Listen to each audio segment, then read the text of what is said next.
यह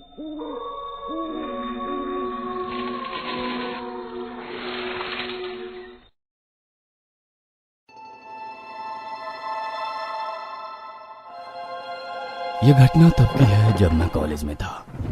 मैं अक्सर पार्टीज और नाइट क्लब्स के लिए जाता था। मैं रोजाना रात में अपने दोस्तों के साथ घर से बाहर जाता था और इकलौते होने के कारण मेरे मम्मी पापा ने कभी भी इस पर टोक टाक नहीं की।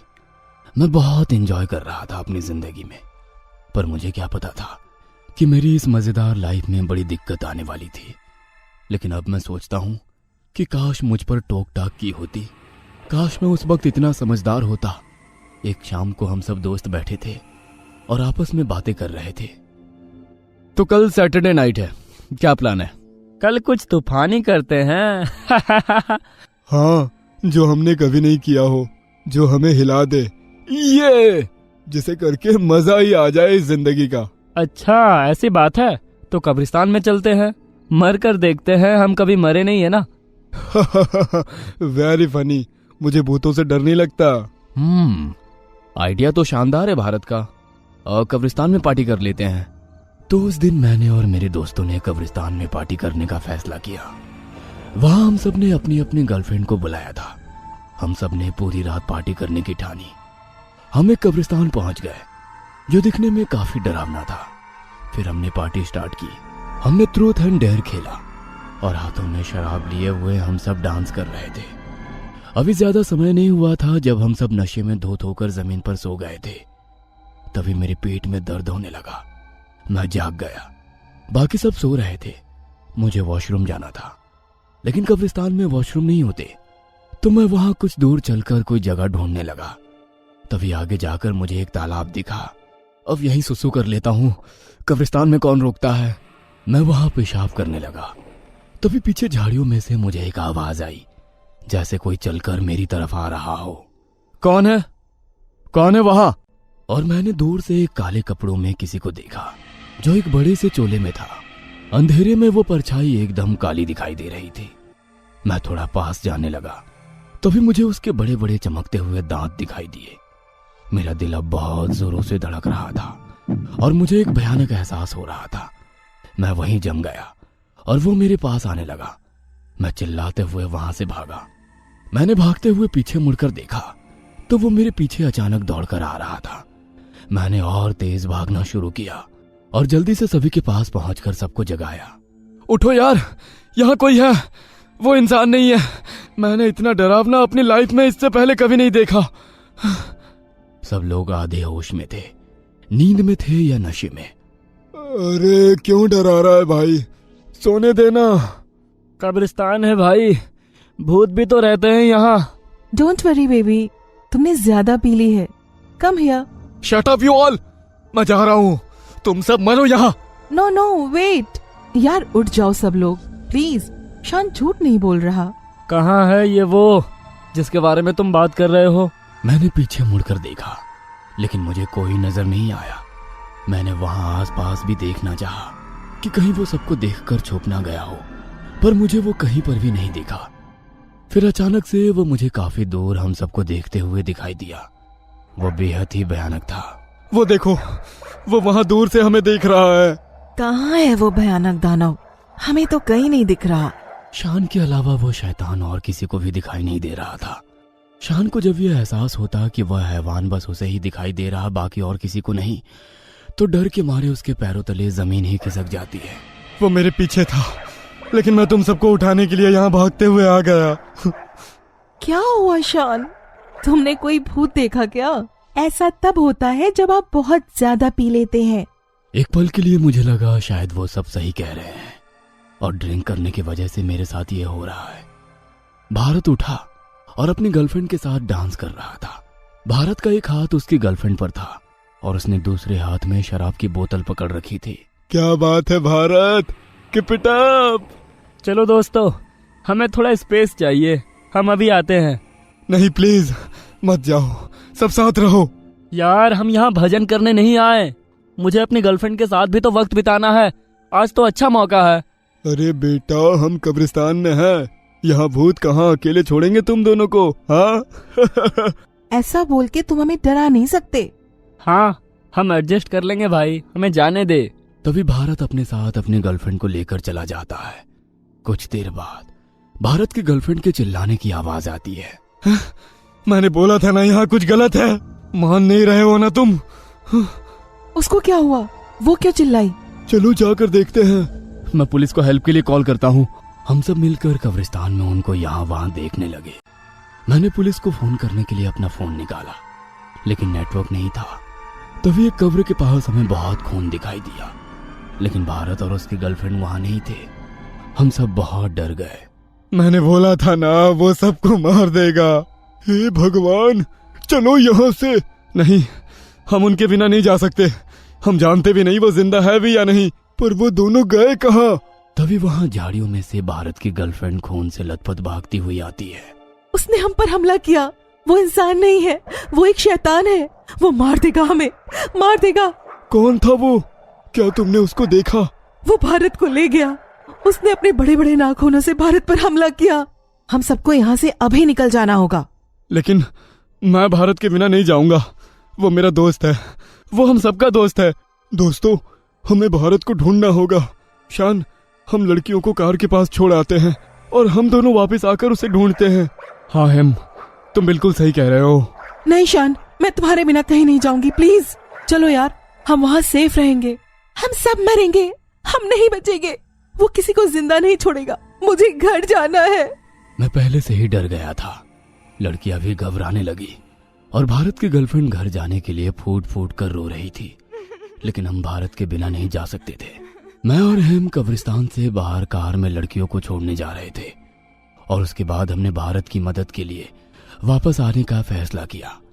जैसे ही हम अपनी कार की ओर जा रहे थे, मैंने भारत की आवाज सुनी। वह मदद के लिए चिल्ला रहा था। सुना लड़कियों, भारत जिंदा है। तुम कार में बैठो, हम दोनों उसे लेकर आते हैं। मैंने मेरी गर्लफ्रेंड को कार की चाबी दे दी और जरूरत पड़ने पर उसे गाड़ी चलाने और मदद के लिए फोन करने के लिए कहा। वह मुझे ये कहना चाहती थी कि वापस जाना कितना खतरनाक था, लेकिन मैं अपने दोस्तों के बिना नहीं जा सकता था। इसलिए मैंने उसे भारत की गर्लफ्रेंड और हेम की गर्लफ्रेंड के साथ जाने के लिए मना लिया।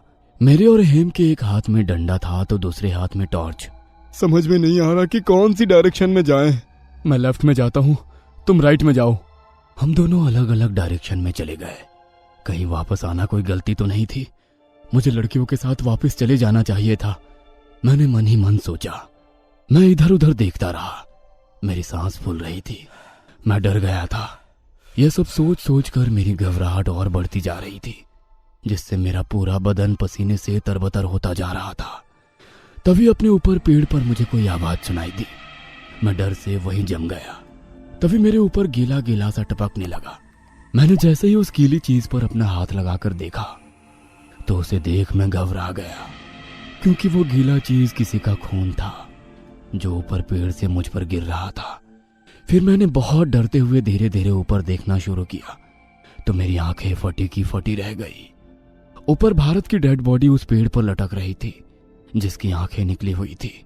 उसके चेहरे और शरीर का कुछ हिस्सा गायब था और उसकी बॉडी से खून टपक रहा था। तभी मुझे तालाब की पानी की आवाज आई। पानी में काफी तेज हलचल हो रही थी। ऐसा लग रहा था जैसे मानो कोई पानी में बड़ी जोर से हाथ पैर चला रहा हो। शान, बचाओ, यहाँ आओ, जल्दी शान। मैं उस आवाज की तरफ दौड़ा। मैं वहां पहुंचा तो मैंने पानी में कुछ देखा। यह एक तैरते हुए शरीर की तरह लग रहा था। मैं और ज्यादा देखने के लिए इसके करीब चला गया और वहां पानी में हेम की डेड बॉडी थी। मैं वहीं जमकर खड़ा हो गया। मैं रो रहा था। मुझे अपनी आंखों पर विश्वास नहीं हो रहा था। तभी मुझे लगा कि कोई मेरे पीछे मंडरा रहा है। मैं मुड़ा, देखा कि कहीं कोई मेरे पीछे तो नहीं। वह इतनी तेजी से मेरे पीछे से गायब हुआ कि मुझे उसका चेहरा देखने का भी मौका नहीं मिला। उसने मेरे चेहरे पर जोर से मुक्का मारा। उसके जोरदार मुक्के ने मुझे बेहोश कर दिया। मुझे नहीं पता कि मैं कितने समय से बेहोश था, लेकिन जब मुझे होश आया तो मैं तालाब के किनारे के बिल्कुल पास जमीन पर पड़ा था। जैसे ही मेरी आंखें खुली, मैंने देखा कि मेरे दोनों तरफ डेड बॉडीज पड़ी है, एक हेम की और एक भारत की। हेम की लाश 6 हिस्सों में थी। मेरी आंखों से आंसू छलक पड़े, लेकिन मैं अभी भी दूर जाने और बचने के लिए संघर्ष कर रहा था। उस वक्त मुझे किसी की परवाह नहीं थी। मैं सिर्फ कब्रिस्तान से बाहर जाना चाहता था। मैंने कब्रिस्तान छोड़ने के लिए खड़े होने की कोशिश की। मुझे चक्कर आ रहे थे और कमजोरी महसूस हो रही थी। अचानक किसी ने मेरे बाल खींचे और मुझे पानी में धकेल दिया। उसने मुझे मेरे सर से पकड़कर मेरा पूरा शरीर पानी में डाल दिया, जिससे मुझे काफी दिक्कत हो रही थी। छोड़ो मुझे, मदद करो, प्लीज हेल्प। कोई मुझ पर प्रेशर देखकर मुझे पानी में डुबा रहा था, लेकिन मुझे काफी देर तक सांस रोकने की प्रैक्टिस थी। मैंने सांस रोक लिया और कुछ देर में पानी के तल पर फ्लोट होने लगा, बिल्कुल एक डेड बॉडी की तरह। वो जो कोई भी था उसे लगा कि मैं मर चुका हूं और वहां से चला गया। मुझे उसका वहां से चले जाना महसूस हो रहा था। मैं कई घंटों तक उसी तरह पानी पर एक लाश की तरह ही पड़ा रहा और मैंने सुबह होने का इंतजार किया। मैंने देखा सूरज निकल गया है तो मैं तालाब से बाहर आया और अपनी कार की तरफ जाने लगा। मुझे यकीन था कि मेरी कार वहां नहीं होगी, क्योंकि मैंने मेरी गर्लफ्रेंड को वहां से जाने के लिए बोल दिया था। पर मैं हैरान था कि सुबह तक भी कोई हेल्प के लिए नहीं आया था। क्या उसने किसी को फोन करके हेल्प के लिए नहीं बुलाया? क्या वो मुझे अकेला छोड़कर चली गई? जब मैं वापस कब्रिस्तान से बाहर निकल गया तो मैं और ज्यादा घबरा गया, क्योंकि मेरी कार वहीं खड़ी थी। तो बाकी तीनों लड़कियां कहाँ थी? क्या वो जिंदा थी या वो वहां से बचकर जा चुकी थी? मैंने अपनी कार स्टार्ट की और घर की तरफ चलने लगा। तभी रास्ते में कब्रिस्तान से कुछ फीट दूर मैंने सड़क पर कुछ ऐसा देखा जिसने मेरी जिंदगी का एक हिस्सा ले लिया। मेरे सामने मेरी गर्लफ्रेंड की लाश के 2 टुकड़े पड़े थे। उसके शरीर के बीच में से 2 हिस्से हुए थे, एक लेफ्ट में था और एक राइट में। इतनी भयानक मौत थी, किसी ने उसे सर से टांगों तक चीर दिया था। मैंने पागलों की तरह रट हुए अपनी कार स्टार्ट की और किसी तरह वहां से निकलकर अपने घर तक आया। कई सवाल मुझे आज भी परेशान करते हैं। भारत की गर्लफ्रेंड और हिंद की गर्लफ्रेंड की आज तक कोई खबर नहीं मिली। मेरी गर्लफ्रेंड ने शायद मुझे बचाने के लिए अपनी जान गंवा दी। आज तक मैं उस हादसे को भुला नहीं पाया हूँ और जिंदगी में मैंने कभी दोबारा पार्टी नहीं देखी। मैं हंसना भूल गया हूँ। काश उस रात हम वहां ना गए होते। उस रात मैंने बहुत कीमती इंसानों को खो दिया।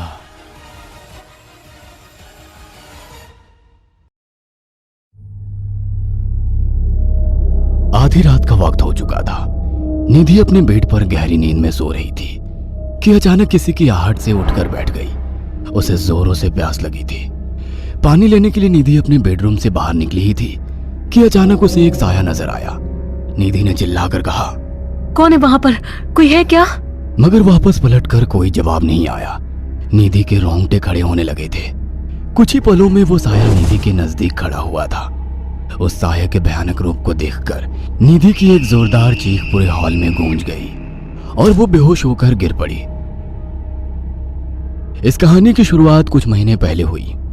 निधि और निखिल कॉलेज के टाइम से ही एक दूसरे को चाहते थे।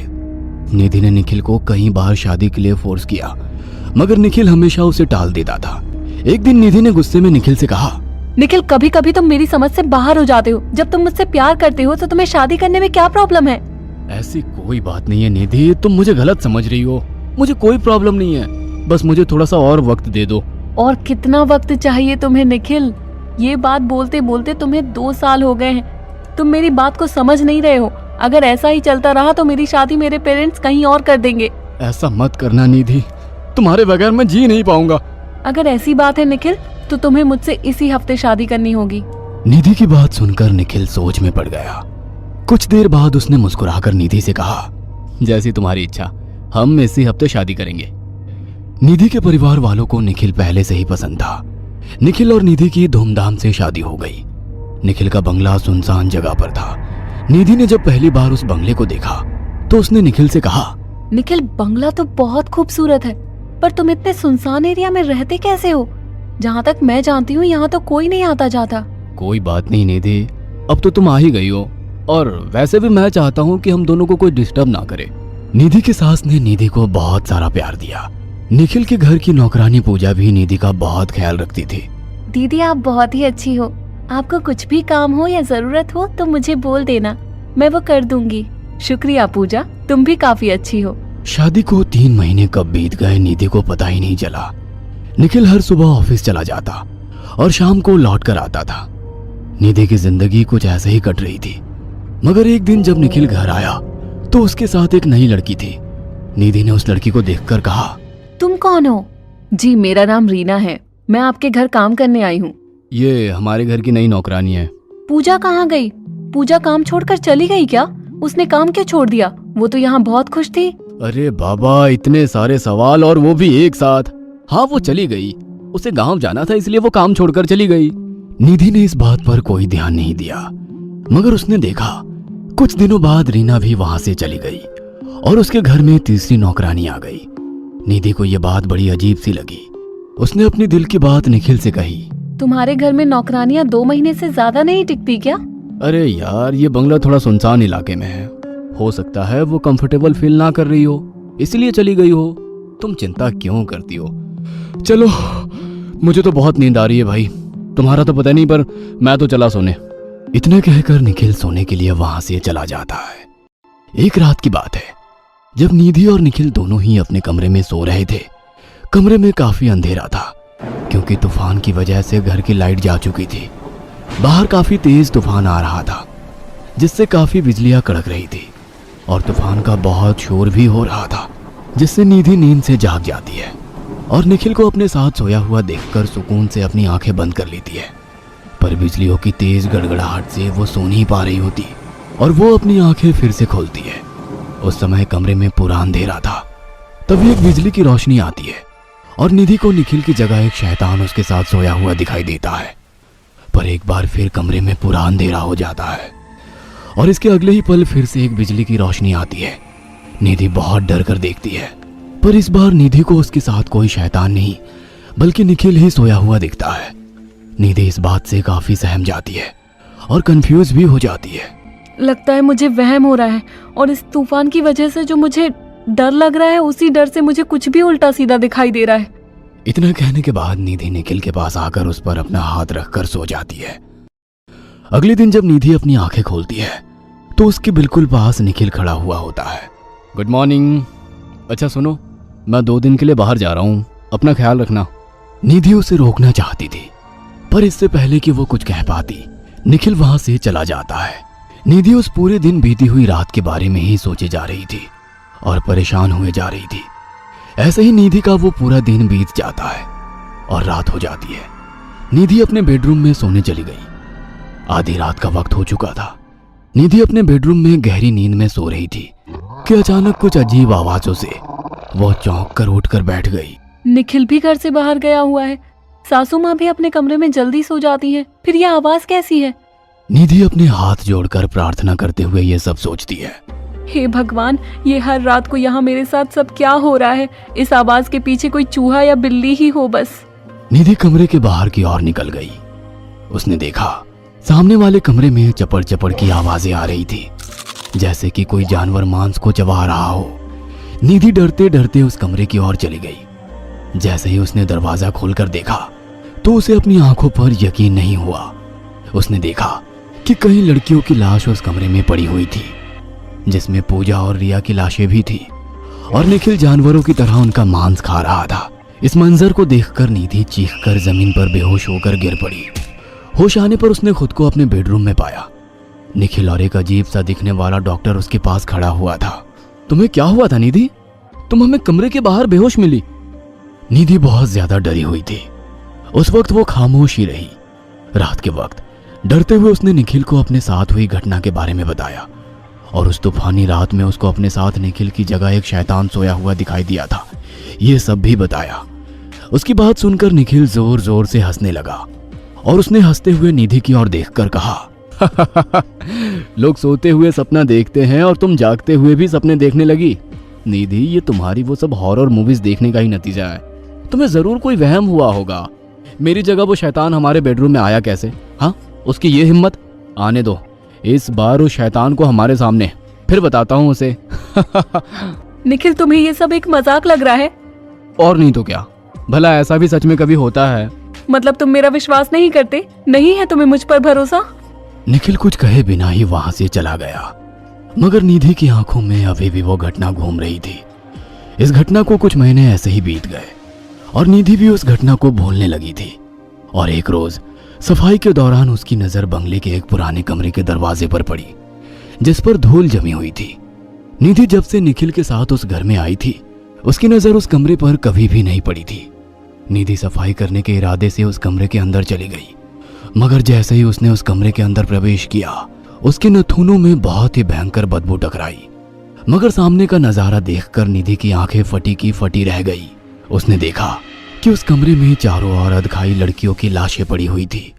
लाशों की दशा ऐसी थी जैसे कि उन्हें किसी ने नोच नोच कर खाया हो। तभी अचानक निधि की निगाह सामने खड़े एक व्यक्ति पर पड़ी, जिसकी आंखें बिल्कुल सफेद थी।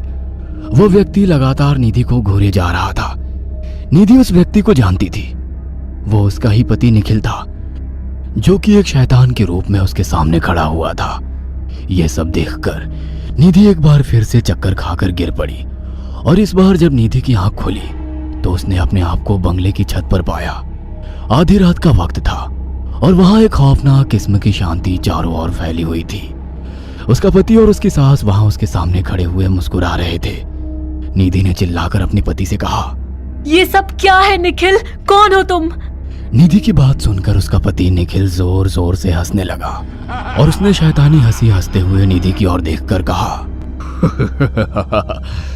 जिस कमरे में तुमने लाशों को देखा था, उस कमरे को मैं तुमसे कब से बचा आ रहा हूं, पर आज तुमने इस बंगले का वो पुराना कमरा खोज ही लिया। वो लाशें ना जाने कितनी लड़कियों की है, उसमें से कुछ नौकरानियां भी शामिल है, जैसे कि पूजा, रीना और बाकी भी सब। और उन लाशों में कुछ मेरी पुरानी बीवियां भी थीं। ये क्या कह रहे हो तुम? तुम्हारे कहने का मतलब क्या है? यही कि तुम मेरी पहली बीवी नहीं हो। तुमसे पहले ना जाने मैंने कितनी शादियां की। मुझे इंसानों का मांस बहुत पसंद है। यह सुनकर निधि के रोंगटे खड़े हो गए। उसने देखा उसकी सास भी अपने शैतानी रूप में अजीब से अंदाज में उसे घूरे जा रही थी। निधि को इस तरह देखते हुए उसकी सास ने कहा, ये सच कह रहा है, हम लोग इंसान नहीं शैतान है। तुम्हें पता है कि तुम जिंदा क्यों हो? क्योंकि हमारे लिए तुम बहुत खास हो। निधि, शैतान हमारे द्वारा इस दुनिया में आना चाहता था और हमने शैतान को वचन दिया था कि हम उसे इस दुनिया में ला कर रहेंगे। ना जाने कितनी लड़कियों से मेरे बेटे ने शादी की, मगर वो माँ ना बन सकी। बदले में वो हमारा खाना बन गई। मगर तुम बहुत खास हो निधि। तुम्हारे पेट में शैतान का अंश मौजूद है। तुम्हारी कोख से शैतान पैदा होगा। तुम प्रेग्नेंट हो निधि। तुम शैतान के इस अंश को जन्म देकर इस दुनिया में ले आओ और हमारे साथ मिल जाओ, तो हम तुम्हें जिंदा छोड़ देंगे। तुम झूठ बोल रही हो मुझे फंसाने के लिए। मेरी माँ सच कह रही है निधि, तुम वाकई में प्रेग्नेंट हो। पर आज की रात शैतान तुम्हारी कोख से पैदा होगा। इंसान के बच्चे को इस दुनिया में आने के लिए 9 महीने का समय लगता है, मगर शैतान के बच्चे को इस दुनिया में आने के लिए केवल 1 रात का समय लगता है। कुछ ही देर में वो वक्त शुरू होने वाला है और उसके बाद शैतान हमारी दुनिया में आ जाएगा और तबाही मचा देगा। निखिल की बात सुनकर निधि के चेहरे पर क्रोध झलकने लगा। उसकी समझ में आ चुका था कि वो हकीकत में शैतानों के चंगुल में ही फंस चुकी है। आज नहीं तो कल वो लोग उसे मार ही देंगे। निधि ने अपने पति की ओर देखा, जिसका चेहरा इस वक्त बिल्कुल काला पड़ चुका था और उसकी आंखें बिल्कुल सफेद थी। तुम मेरे जरिए शैतान को इस दुनिया में लाना चाहते थे ना? जब मैं ही जिंदा नहीं रहूंगी तो तुम्हारा शैतान कहां से आएगा? इतना बोलकर निधि ने छत से छलांग लगा दी और देखते ही देखते वह जमीन पर गिर गई। निधि ने जमीन पर गिरते ही अपना दम तोड़ दिया। सब कुछ इतना जल्दी में हुआ कि निखिल और उसकी मां को कुछ सोचने और समझने का मौका ही नहीं मिला। कुछ ही पलों के बाद वहां पर भूकंप आया और निखिल और उसकी मां के चेहरे बिगड़ने लगे। बंगले की छत से दूसरी दुनिया का एक द्वार खुला, जिसमें से एक भयानक राक्षस के 2 बड़े हाथ बाहर निकले और उस राक्षस ने निखिल और उसकी मां दोनों के शैतानों को उस द्वार के अंदर खींच लिया। वो दोनों बुरी तरह से दर्द से चिल्ला उठे, जिसके बाद वो द्वार भी बंद हो गया और इसके कुछ ही देर बाद उस सुनसान बंगले पर सन्नाटे के अलावा और कुछ भी नहीं था।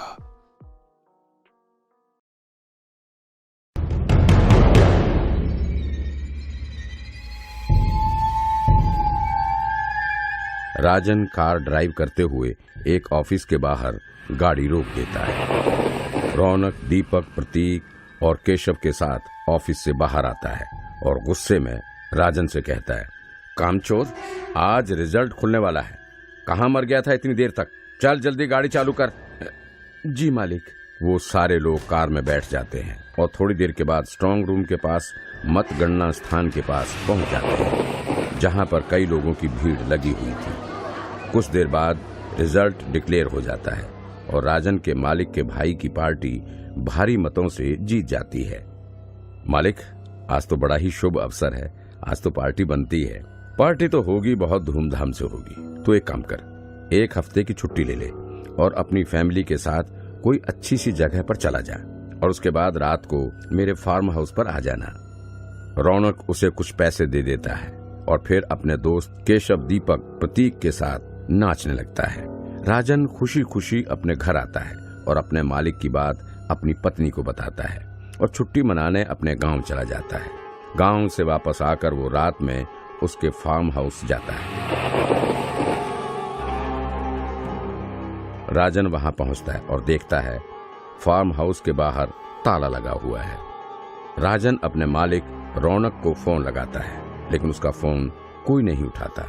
लगता है मालिक बहुत गुस्से में है, मेरा फोन भी नहीं उठा रहे। तुम्हारे मालिक तुम्हारा फोन इसलिए नहीं उठा रहे हैं क्योंकि उनको याद नहीं है कि आज उन्होंने तुम्हें यहाँ आने के लिए बोला था। राजन पलट कर देखता है, एक बहुत ही सुंदर लड़की हाथ में एक अखबार लिए कार के पास खड़ी हुई होती है।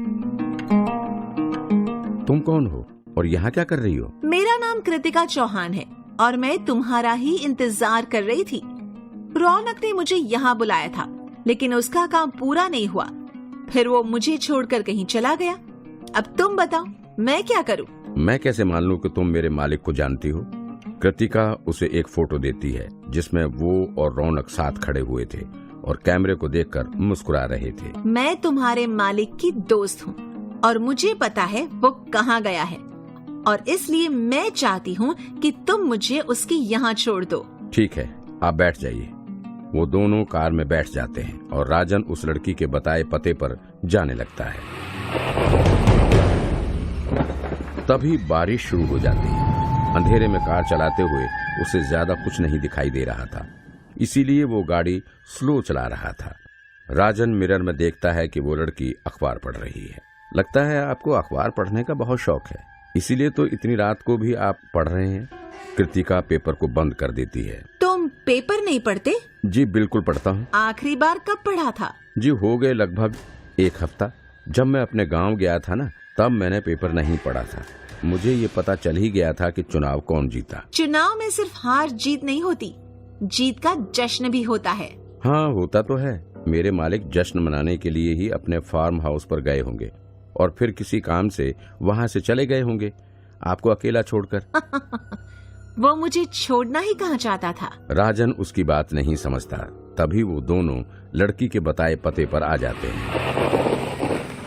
माफ कीजिएगा, लेकिन मैं ये घर पहली बार देख रहा हूँ। आपको पक्का यकीन है कि मालिक यहीं आए होंगे? मुझे पता है तुम्हारा मालिक यहीं है और ये मेरा घर है। राजन को कृतिका अपने घर आने के लिए कहती है। राजन अपने मालिक के डर से उस लड़की का कहा मान जाता है। तुम अंदर चलो, मेरा एक आखिरी काम अभी बाकी है।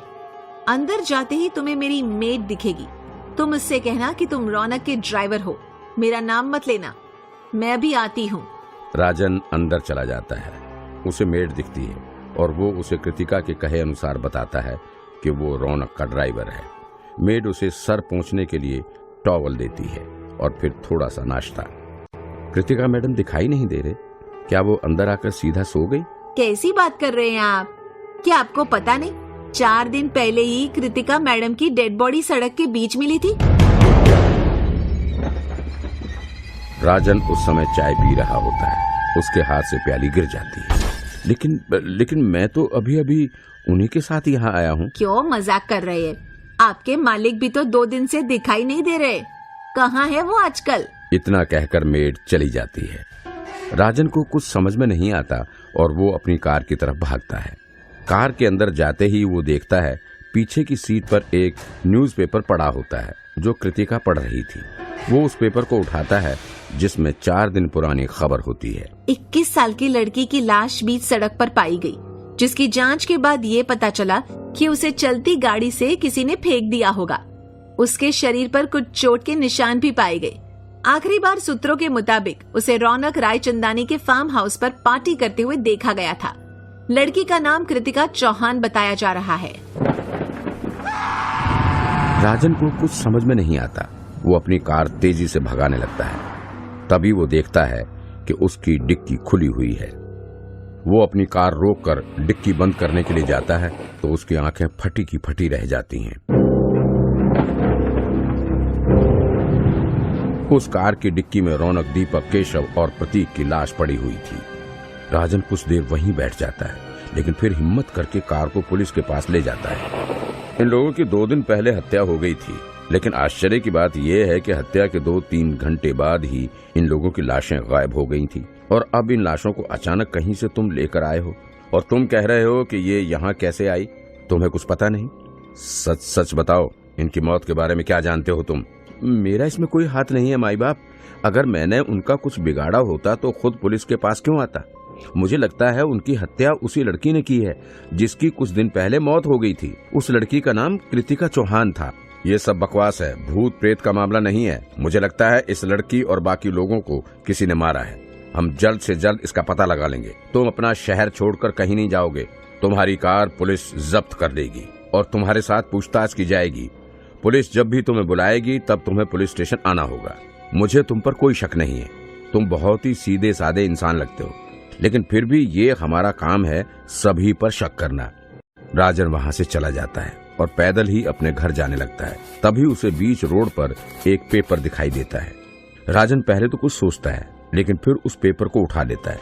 वो उस पेपर में एक खबर पढ़ता है। अपने फार्म हाउस में पार्टी कर रहे रौनक रायचंदानी अपने 3 दोस्तों के साथ मृत अवस्था में पाए गए। हैरत की बात यह है कि चंद घंटों बाद ही उनकी लाशें रहस्यमयी तरीके से चुरा ली गईं और उनकी मृत्यु कैसे हुई इसकी पुष्टि नहीं हो पाई। पुलिस छानबीन में लगी हुई है। कमिश्नर वीपी सिंह का कहना है कि हत्यारा जो कोई भी हो जिंदा नहीं छोड़ा जाएगा। राजन अपने घर ना जाकर फार्म हाउस जाने की सोचता है। वो पैदल उसी रास्ते चलने लगता है। तभी रास्ते में उसे एक टूटी हुई चूड़ी दिखाई देती है। उसे लगता है हो ना हो एक्सीडेंट यहीं हुआ होगा। वो आसपास देखता है तो उसे एक टूटा हुआ फोन मिलता है।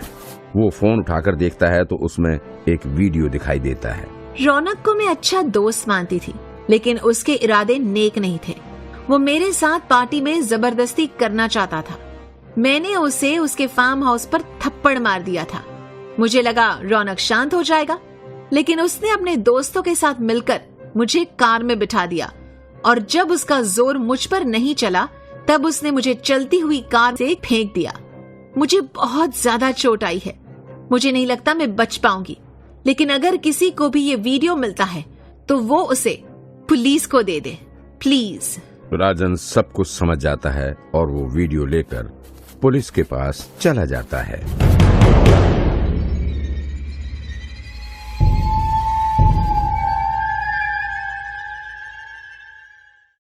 उम्मीद है दोस्तों आपको आज की कहानी बहुत पसंद आई होगी।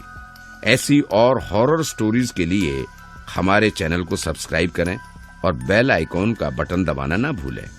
और अगर आप अपनी कहानी हमारे साथ शेयर करना चाहते हैं तो हमें ईमेल जरूर करें। हमारी ईमेल आईडी नीचे डिस्क्रिप्शन बॉक्स में दी गई है। और हाँ, वीडियो को लाइक और शेयर करना ना भूलें। Thank you.